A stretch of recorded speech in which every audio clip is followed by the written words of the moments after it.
bagi 9 lah, 9 per 10. 50. Hujan. Alamak, hujan. Tengah-tengah makan hujan. Nasi lemak Angkebok dibuka 23 jam. Kita makan apa ni? Nasi lemak Lemak Uncle Bob. Betul. Kampung Baru. So nampak menu dia banyak ah. Tapi macam menu special dia kat sini nasi lemak dengan sup yang bok ah.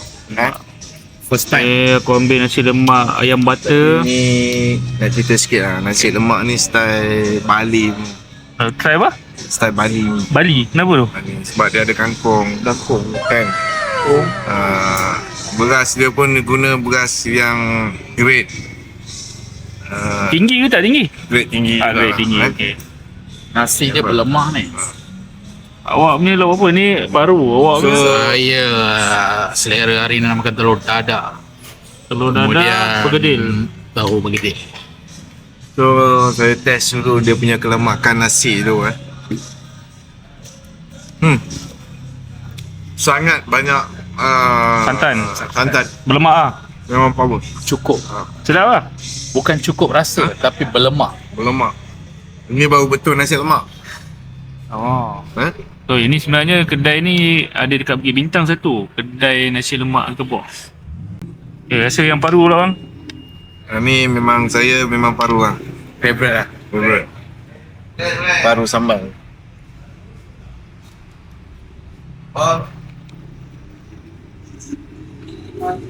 Wait. Jauh. Mata pandang sini. Jangan pandang yang Wah, juicy dia ada. lulus lah. Manis.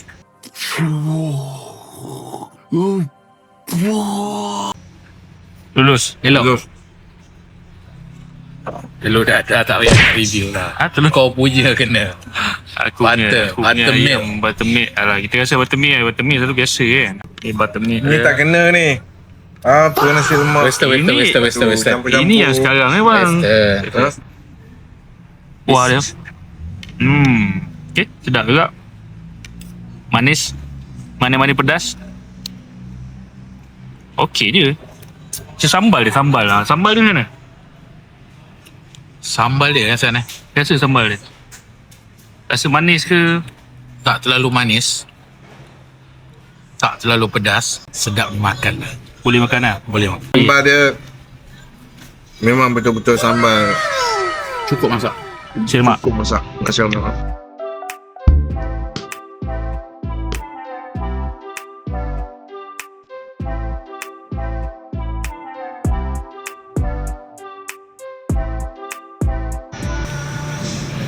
Ni first time aku makan nasi lemak ayam buttermilk. Ayam buttermilk dia sedap, cukup rasa lah. Dry. Budak-budak pun boleh makan. Nasi dia, nasi dia sedap. Kau kena try nasi lemak dia. Nasi dia bagi 10 per 10 lah. Sedap, serius. Mana bang, nasi dia? Nasi dia betul-betul berlemak. Nak kata style mak-mak masak pun Boleh lah. boleh lah. Memang kena dengan selera. Jadi Presiden, nasi berapa per 10? Untuk nasi saja. Nasi saja. Nasi dia memang original Melayu kita lah.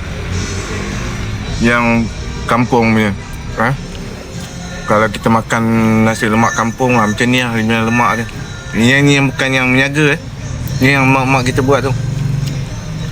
Atuk-atuk kita buat tu. 9 dapat? 9 boleh bagi 9 lah, 9 per 10.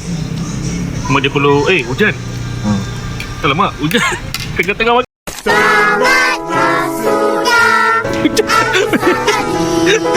Lari.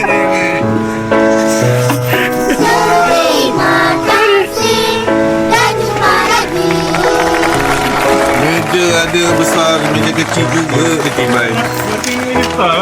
Dari sini lah. Tak ada ribut, tak ada apa hujan. Baru nak review. Story yang hujan, tiba-tiba hujan. Baru nak review. Tak ada angin, baru nak bagi berapa per 10? Tak ada angin. 9.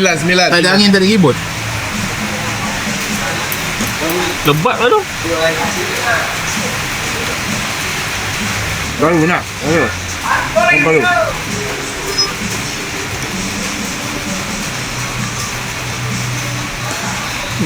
Oh, baru sedap. Okey ya. Tapi kan aku kalau makan nasi lemak, selalunya aku tak suka sambal nasi lemak, aku suka sambal ayam masak merah. Memang daripada dulu aku suka makan tu. Sambal nasi lemak tu tak kena lah, bukan tak kena. Tak berapa okey dengan tekak aku. Yang korang tak tahu lah. Nasi dia ni kan. Kalau tak payah makan dengan sambal, makan kosong macam ni makan pun sedap. Anak-anak ke apa kan, kalau yang tak makan pedas, makan nasi ni pun sedap. Nasi lemak ni kacang pun main peranan sebenarnya. Kacang dia garing. Cukup lah goreng. Maknanya cukup, orang kata apa? Sedang elok. Sedang elok. Aku rasa dia punya paru ni dia sira dengan cili padi kan. Pedas. Menangkap. Oh, pedas betul paru dia. Tapi dia tak terlalu lembut, tak terlalu garing. Okay lah. Just nice. Cuma budak-budak tak berapa sesuai. Pedas. Orang yang suka pedas okey ke paru? Memang berapi. Dah dia. Kawasan daripada SKL, sana SKL. Depan sikit nampak Bubu Baba. Kedai dia dekat belah kiri. Sebelah dekat Kolej Pikom.